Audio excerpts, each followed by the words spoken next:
Alors, des expéditions observatoires dans d'autres pays, j'en ai fait, oui. Parce que notamment, des fois, je pars observer avec des astronomes professionnels. Coopération astronome amateur, astronome professionnel. Et oui, il m'est arrivé de partir dans d'autres pays, comme le Maroc, comme l'Algérie, l'Atacama, au Chili, le désert de Gobi.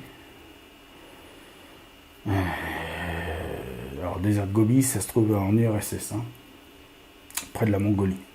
D'ailleurs, c'est même entre la Mongolie et l'URSS. Mais les voyages de la FA, non. Les voyages de la FA, non. Parce que, alors, je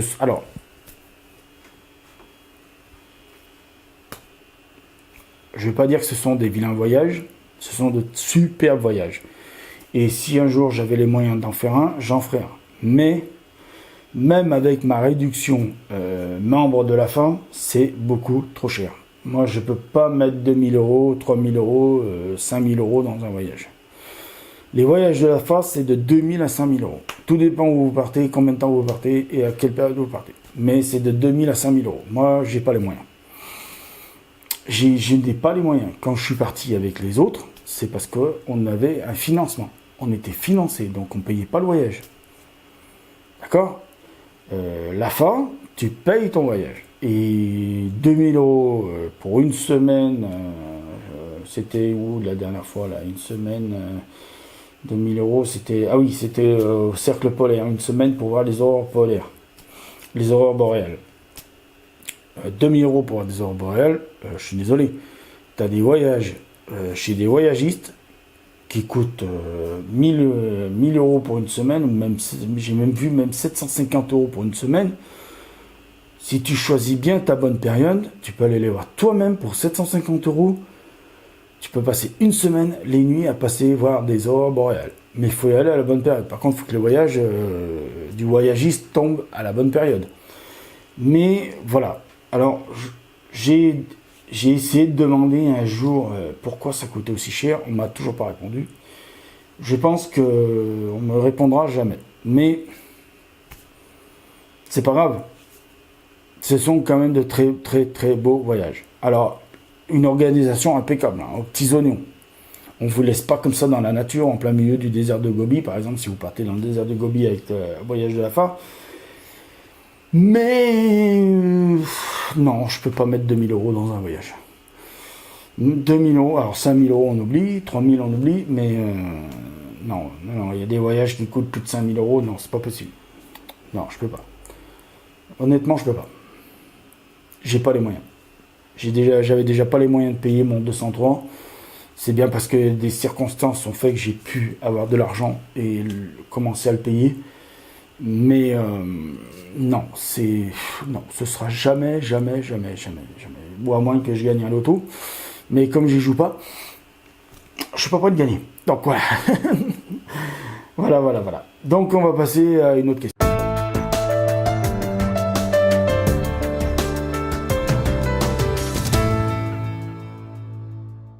J'ai déjà en partie répondu à la question.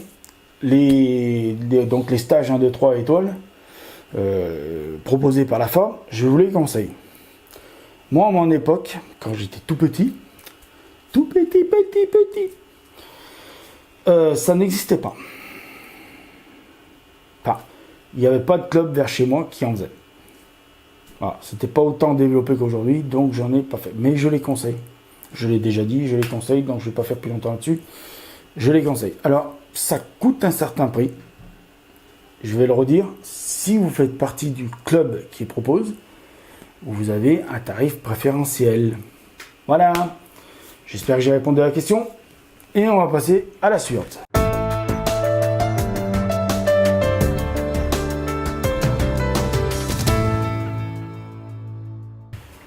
Alors, est-ce que j'ai suivi des formations pour bien connaître le matériel astro ? Alors, c'est pas vraiment des formations. Ce que j'ai fait, c'est que je me suis énormément documenté. Voilà. Je l'ai pas là. Mais je bois une petite goutte d'eau. Excusez-moi, ça se fait pas, mais tant pis. J'ai un peu soif maintenant. Il fait très chaud. J'ai pas suivi de formation. Non, je me suis constitué une base de données, un gros classeur très documenté sur différents types de télescopes et tout ça. Et je me suis en fait auto-éduqué. Voilà, alors moi je suis un autodidacte. Hein. J'ai beaucoup appris par moi-même, j'ai beaucoup lu. Pour revenir un petit peu sur la question de la partie des FAQ avant, sur la question qui était qu'est-ce que tu as fait comme étude, eh ben j'ai pas fait vraiment d'études d'astronomie, je me suis beaucoup documenté, j'ai lu des bouquins hein, comme celui-là, voilà, et oula, très lourd les bouquins, voilà. Et pareil, pour les instruments, je me suis documenté. Alors si vous voulez apprendre les instruments, je vous conseille de ne pas faire comme moi, je vous conseille d'aller en club. Voilà. Allez en club et on va vous apprendre les différents types d'instruments et leur fonctionnement et tout ça. Moi, je me suis énormément documenté et j'ai eu une chance d'avoir une mémoire, je ne vais pas dire infaillible, hein, je ne suis pas comme l'autre dans Big Bang Theory qui a une mémoire idétique, comme il dit l'imbécile là. Comment il s'appelle déjà lui? Tardouille. Enfin basta. Je sais pas si vous connaissez la série Big Bang Theory, j'adore regarder, moi c'est un truc qui me distrait pendant 2 secondes. Je suis bien content, je deviens débile. Voilà, pendant 2 secondes, en regardant ce truc, parce que c'est vraiment débile leur truc. C'est vraiment con.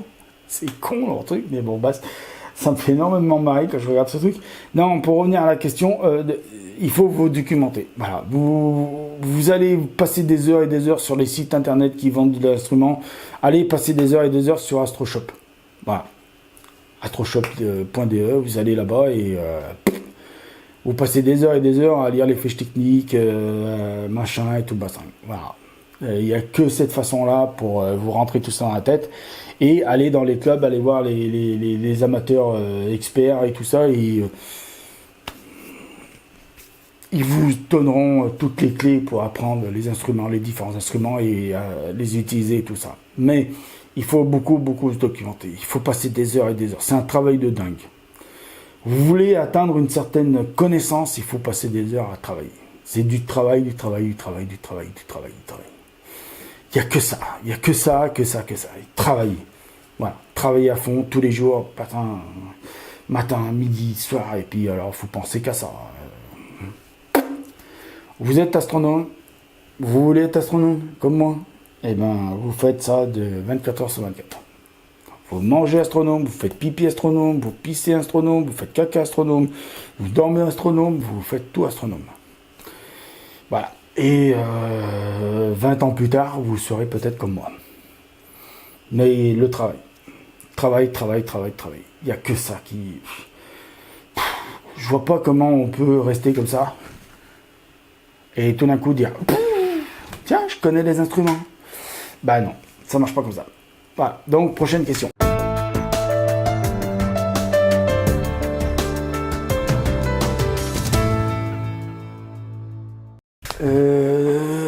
À quelle fréquence j'observe les étoiles et quand je les observe? Dès que je peux. J'ai déjà répondu un peu à la question tout à l'heure. On est soumis à la loi du temps. Alors, pas du temps, la montre. Hein. D'ailleurs, vous voyez, moi, j'ai pas de montre. Hein. Quand on est astronome comme moi, expert, il faut pas de montre.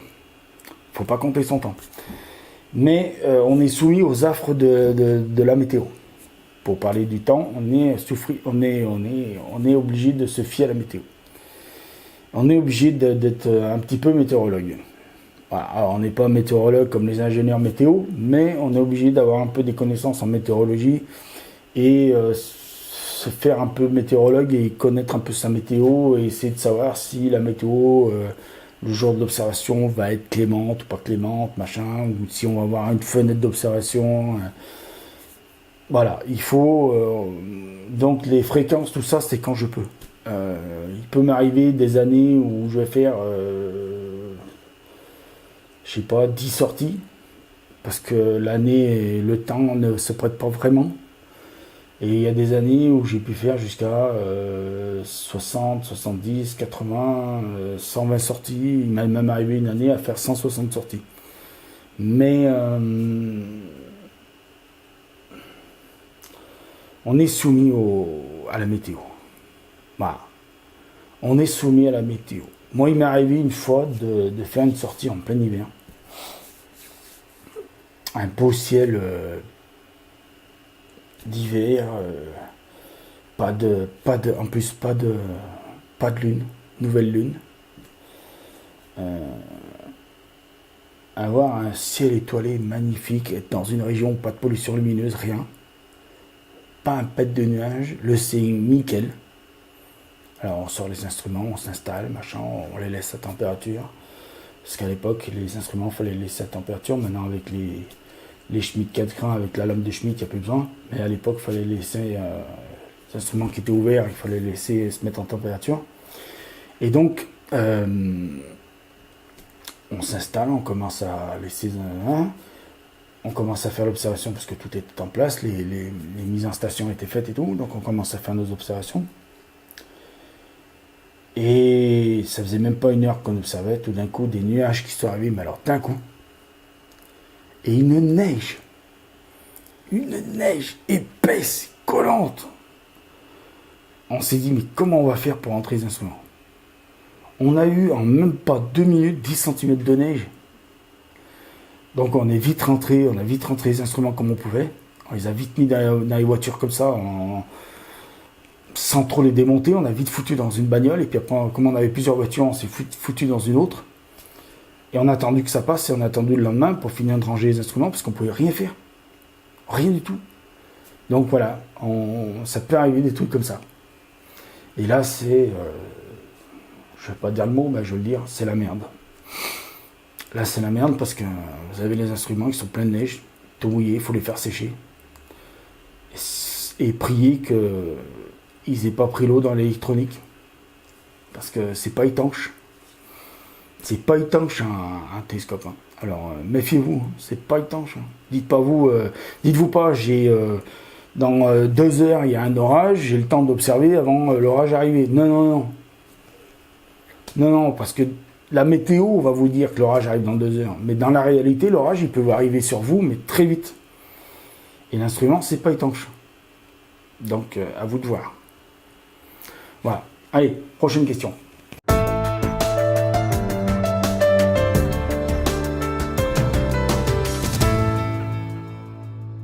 Pour moi, quelle est la chose la plus belle à observer? La Voie lactée à l'œil nu. C'est le truc qui coûte le moins cher en astronomie. Une belle nuit d'été, étoilée, pas de lune, donc nouvelle lune. Vous allez en montagne, pas besoin d'aller très haut, hein. Juste vous éloigner des lumières des villes, tout ça, et des lumières des campagnes, tout ça. Vous allez le plus loin possible des lumières, des lampadaires, tout ça. Et vous étalez la couverture. Vous vous allongez. Vous attendez, alors pas de lumière, hein, pas de téléphone portable, pas de rien. Vous laissez tout dans les poches. Vous éteignez même tous vos appareils électroniques que vous avez sur vous. Vous attendez que vos yeux se soient habitués à l'obscurité, à peu près 15-20 minutes. Et là, vous contemplez la voûte étoilée. Voilà. Pour moi, ça, c'est le summum de l'observation. C'est le summum de l'observation. Il n'y a pas plus beau que ça. Alors, vous allez me dire, oui, mais il y a des belles images, des galaxies, des nébuleuses, des trucs comme ça. Mais c'est fait avec des instruments. Un télescope. Alors, bien sûr, on peut mettre l'œil à l'oculaire et on va voir la galaxie d'Andromède. Mais les belles images de galaxies d'Andromède, il y en a, ils nous font des belles images. Je dis pas le contraire, elles sont très très jolies leurs images. Elles sont super propres, nickel, machin, on voit bien les détails et tout. Le seul problème, c'est que c'est pas l'œil qui a capté l'image. C'est ça. Alors, c'est pas les mêmes, hein. Ils en ont des beaucoup plus puissantes que celle-ci, hein, mais c'est une caméra astronomique qu'ils ont utilisé, les gars. Puis après, ils ont utilisé des logiciels pour empiler les images les unes par-dessus les autres, parce qu'ils ont devant la caméra, Ils ont mis des filtres, différents filtres de différentes couleurs, et puis ils ont mis des filtres de luminance, ils ont mis des filtres H3, H2O, non, H2O, con, H3 et ah merde, ça va pas me revenir. H-alpha, H-bêta, enfin tout un tas de filtres. Et ils empilent les photos avec des logiciels spécifiques pour empiler les photos. Ça leur donne une image avec toutes les couleurs qui sont mélangées, tous les filtres qui sont mélangés dedans. Et après, ils passent sur Photoshop.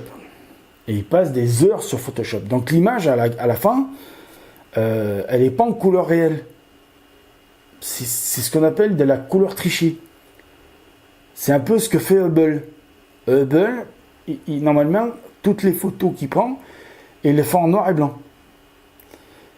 On les voit en couleur parce que derrière, il y a des gens qui prennent la photo en couleur et qui la traitent. Enfin, qui prennent la photo en noir et blanc et qui la traitent en couleur. Qui rajoutent les filtres. Mais ils ne rajoutent pas des filtres physiques, hein. Ils rajoutent des filtres informatiques dessus.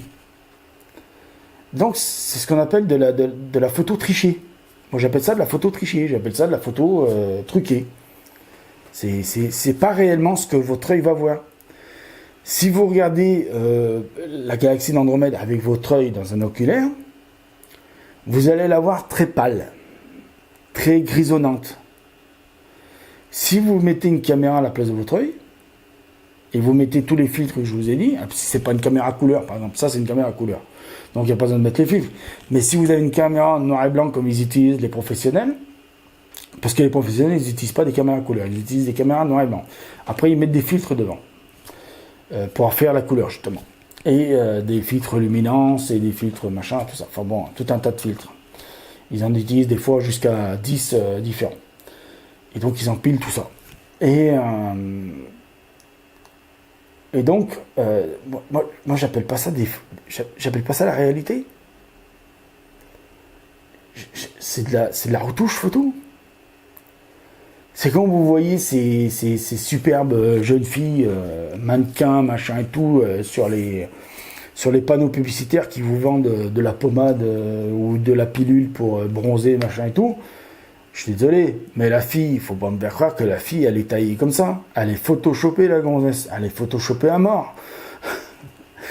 Attendez, vous avez déjà vu, vous, des femmes comme ça dans la vraie vie? Non, attendez, ça n'existe pas des femmes comme ça dans la vraie vie. Même celles qui se font chirurgicales, esthétiques, d'en bas jusqu'en haut, elles sont pas comme ça. Elles sont pas taillées, elles sont pas gaulées comme ça. Elles sont trichées, donc c'est photoshopé. Ben là, c'est pareil. Ils ont pris la galaxie d'Andromède et ils l'ont photoshopé. Ils l'ont rendu plus jolie. Plus machin, quoi. Alors, c'est tricher sans tricher.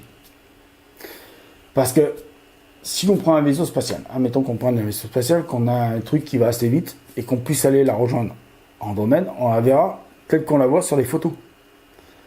Mais avec la distance, on perd les couleurs. On perd de l'information avec les distances. Donc ce qu'on voit vraiment dans les télescopes amateurs, c'est pas ce qu'on voit avec Hubble et avec tout ça. Donc pour moi, la plus belle chose à observer, c'est ce que vous allez observer avec votre propre œil et sans instrument entre. Donc c'est la Voie lactée. Et là, vous avez quelque chose de magnifique. Faites l'expérience, vous verrez. Bon, on va finir cette FAQ spéciale Summoning 746. Parce que vous voyez, il a posé beaucoup de questions et j'ai pris beaucoup de temps pour y répondre. Et je pense qu'elle va être très longue. Et je ne sais même pas si celle-ci, je vais pas la faire en 2 parties aussi. Mais enfin, on verra bien. Bon, alors, cher ami astronome, je vous dis à bientôt et à la prochaine partie des FAQ. Hein, elle va continuer. Donc, on va partir sur la 3e partie FAQ et on verra s'il y en a une 4e derrière. Mais il y a des questions qui sont encore assez longues derrière. Donc voilà, donc je vous dis à bientôt et à la 3e partie FAQ. Ciao.